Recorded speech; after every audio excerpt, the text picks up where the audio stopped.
Disney had a complicated relationship with Pixar. How did you convince Steve Jobs to sell you Pixar, and was that an easy decision to convince the board to buy Pixar at what was thought to be a pretty high price? Yeah, we paid over $7 billion for Pixar, and it was an idea that I had right away. In fact, I laid that idea on the table to the board in my first meeting as CEO of the company, which I'm not sure it's the right way to start. But we had gone through a period of time where Disney animation had been faltering, and almost a decade, and we had a very good we had a lot of success with Pixar in what was basically a joint venture with them that was ending. And Steve Jobs, in a very, very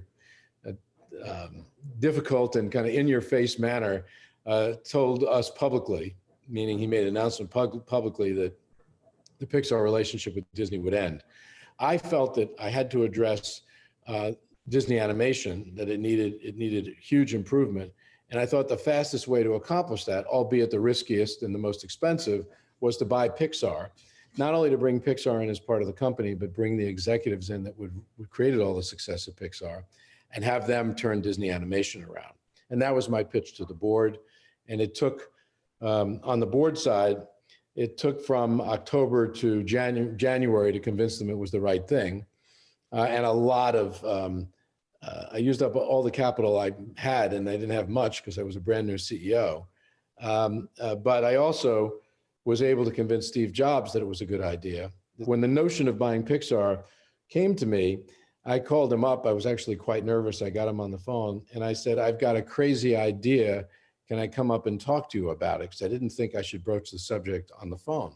Well, I don't know how well you knew Steve, but anyone who knew Steve would know that if you said to Steve, I have a crazy idea, he would have to hear it right away.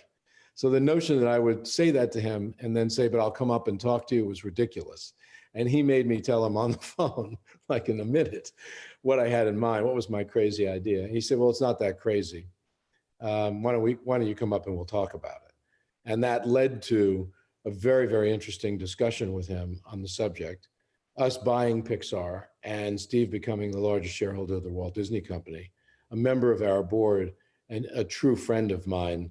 That was just a simple result of that process. Right before the Disney board is about to approve the acquisition, he tells you something about his health, that his cancer had returned. So did you ever think about changing the proceeding to go forward with the deal or not? Yeah, actually, we were on the Pixar campus, basically preparing for the announcement, which Steve and I were going to make. And he said, can we go for a walk? And he told me that he was going to tell me something that only his wife and his doctors knew. And that was that the cancer that he had had a few years earlier that he was operated on had come back in a different form. And he wanted me to know it because he wanted to give me a chance to back out of the deal. At that point, I looked at my watch and it was incredible. It was 30 minutes before we were announcing a $7+ billion deal that everybody that needed to approve it had approved.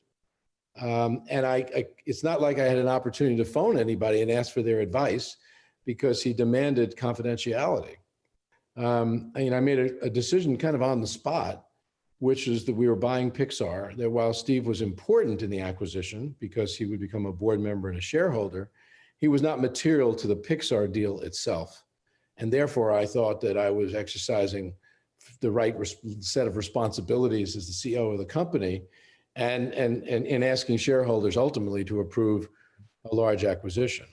And so off we went to make the announcement with me carrying that incredibly heavy news inside me. And it was a secret actually that held for a few years that the world didn't know. Right. And that was in early 2006. And he lived until October of 2011. So I had the benefit of not only his friendship and his advice and his position on the board, but of the wisdom that Steve Jobs brought to any room, any situation, wisdom and incredible talent and instinct.